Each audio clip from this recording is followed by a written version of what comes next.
Captain, what do we do?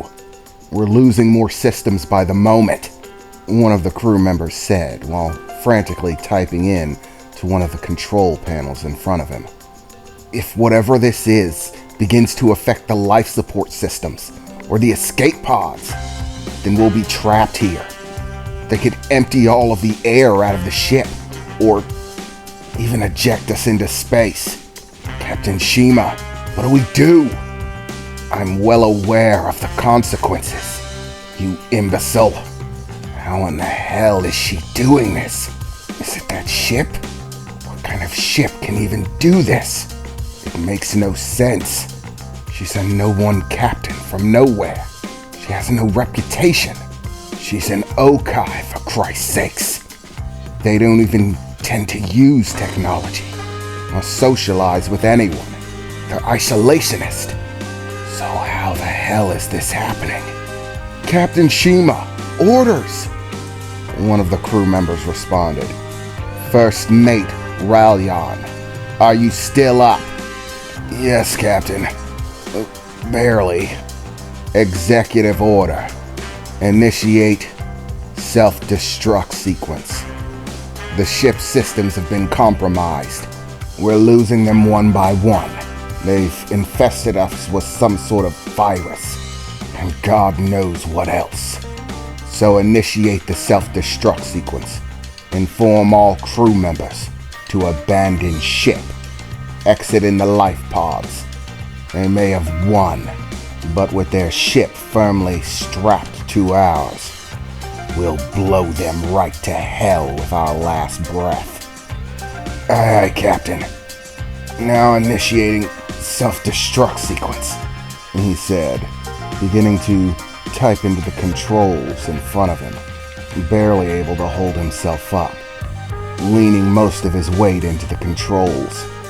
He seemed to have a large wound on his leg that was bleeding profusely, as well as a number of other minor injuries, as over the intercom systems of the ship, an announcement began to broadcast. The self-destruct system has been initiated. Emergency evacuation protocols underway. All crew members board life preservers. Minimum 3 members to a pod. Jettison from the ship immediately. Self-destruction will occur in 3 minutes. Quantum core set to overload. Barrier fields locked. The message blared, repeating over and over again as Captain Shima got out of her chair, walking over to her first mate. Come on your feet. Right now, getting the hell out of here sounds like a good plan. Don't worry, your first assignment as first mate will not be your last, unless it's mine as well. Come, she said, slinging his arm over her shoulder, beginning to pull him towards the exit of the bridge. As suddenly, there was a flash of light in the room. An orange holographic projection began to emit itself. It was a view screen, through which they could see the bridge of the exovol. There, calmly sitting in a chair, was Mika. Oh, it looks like we're finally through, Mika said with a smile. Hello, Captain Shima. How are you doing? Ooh, you looked a little banged up. And that guy on your arm looks way worse. Sorry about that, but I had no intentions of getting blown up. Oh, it looks like you've initiated the self-destruct sequence. No fair. That's cheating. You can't win, so you're just gonna blow the ship up? I mean, that's kinda lame. You arrogant bitch. How dare you call just to taunt me? But it doesn't matter. For all your arrogance, you foolishly decided to attach yourself to my ship. And so it'll be your grave. Oh, well, I'm not too concerned about it, Mika replied, leaning back into her chair. I bet you're wondering how all of this works, right? What's going on? How it all happened? Well, I won't bore you with all of the intricate details. I'll just give you a play-by-play. As you probably figured, me luring you to this planet was a trap. A little trick on my behalf. And with exovol on my side, I was able to pull it off pretty smoothly. You were probably thinking that I was planning on doing some sort of long, outdrawn conflict with you, using the planet's magnetic field to pull things in my favor. But I never had any intention of that. Even in a long drawn-out conflict, you'd still have the advantage, even with sensors down.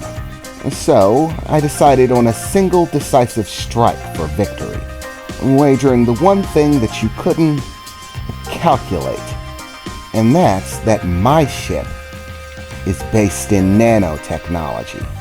What? Nanotechnology? Shima replied, beginning to look into the screen furiously. Nanotechnology can't be used like that. It's not a weapon. And even the forms that are weapons can't do what you're doing. They're simple things. They clean water resources, help officiate crop health and regimenting, break down simple materials. What you're suggesting is impossible. It's beyond the technology. Sorry, Mika replied, but not for the nanites on my ship. They're far more advanced than anything you're going to come in contact with, and they actually helped me pull this little trick off splendidly. You see, after luring you into the magnetic field of this planet and crossing out of your line of sight, I pulled a decoy trick. I was talking over the capability of nanites with my ship, Exovol. Say hi, Exovol. Hello, Captain Shima. They heard a voice emit as a silvery orb began to rise out of the floor beside Mika, vibrating as the sound wave traveled through the transmission.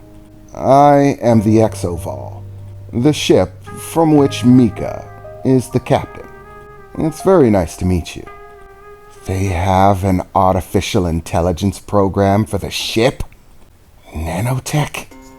What in the hell? Where did you get technology like that? Oh, you never mind that, Mika replied.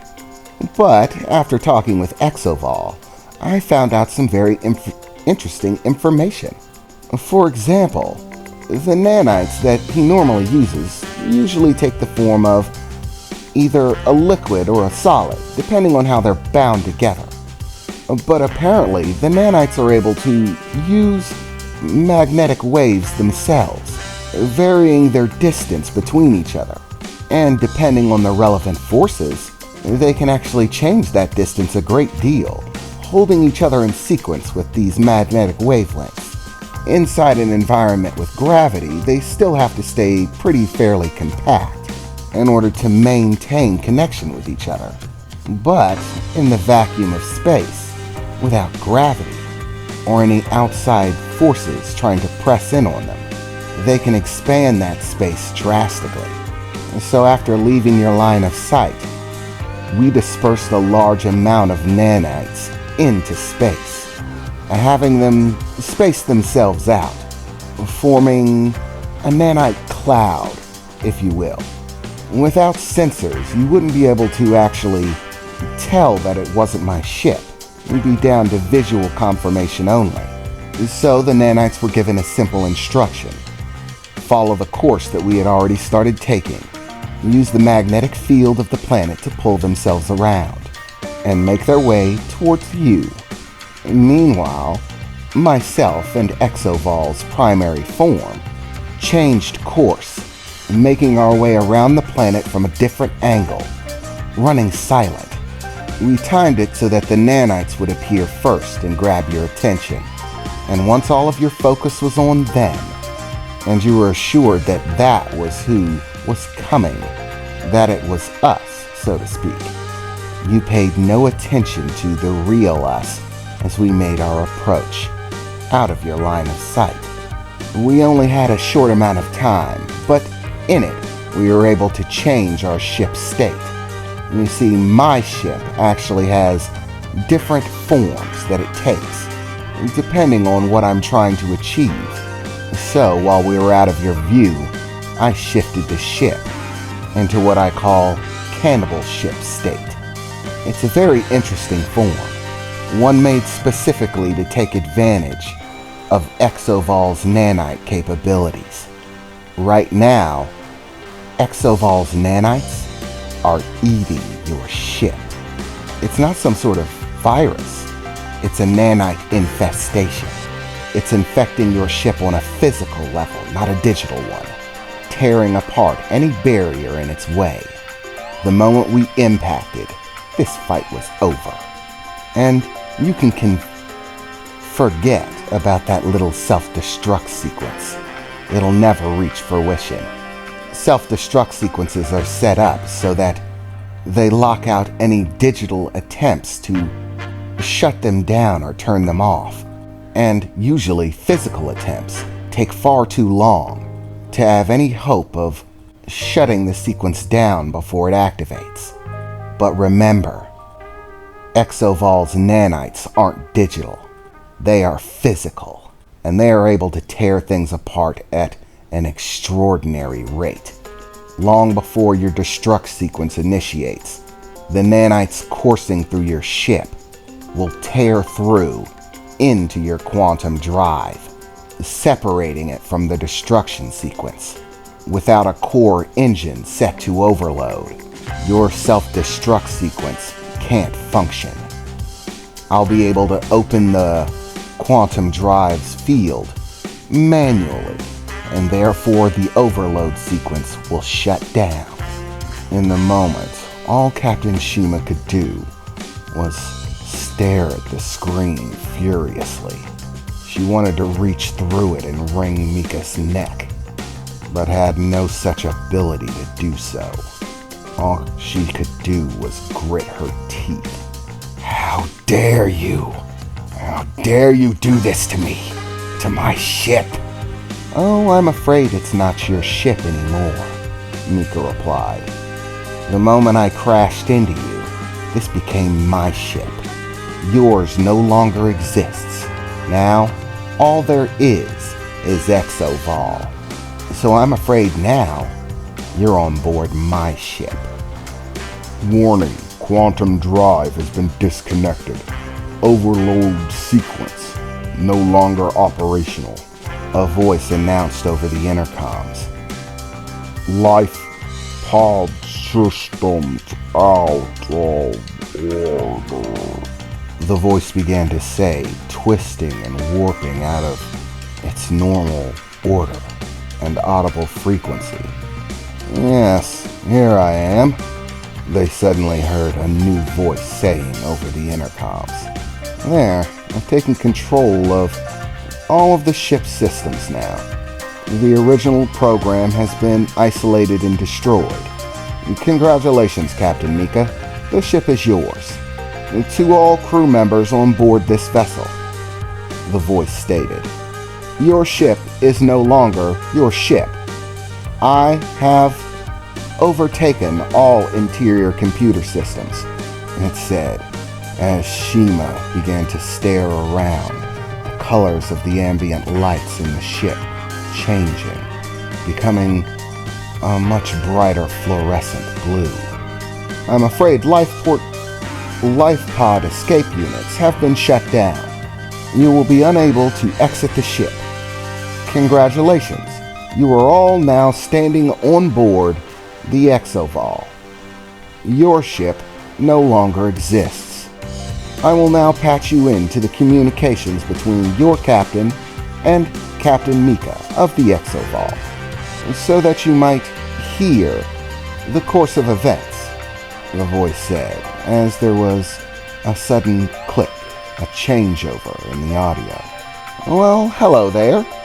Everyone on board the new sections of exovol, which just so happened to used to be your ship. I know I'm probably being too nice about this. After all, I really don't have to do it. And with your behavior, I really shouldn't.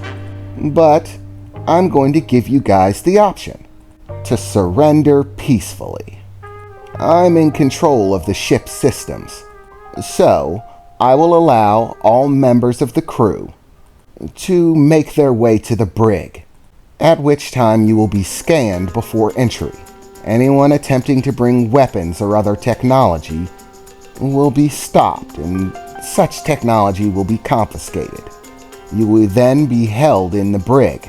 Luckily for you guys, you have a pretty extensive one, big enough to house an entire crew, in fact.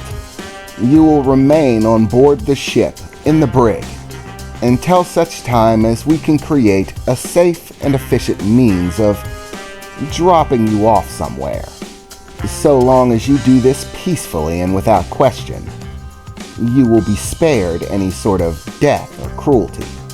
You will of course be treated with all humanitarian rights, according to the war laws of this sector of space. You will not be subjected to torture. You will not be maimed or disfigured, or harmed in any way. You will be given food, shelter, and safety until such time as we are able to send you on your way safely. That is, if you agree to the terms. But I suppose all of that is up to your captain, Shima, correct? Well, Captain Shima, what do you say? Will you spare your crew, or will pride get the better of you? Honestly, I'm interested to find out which you find more important.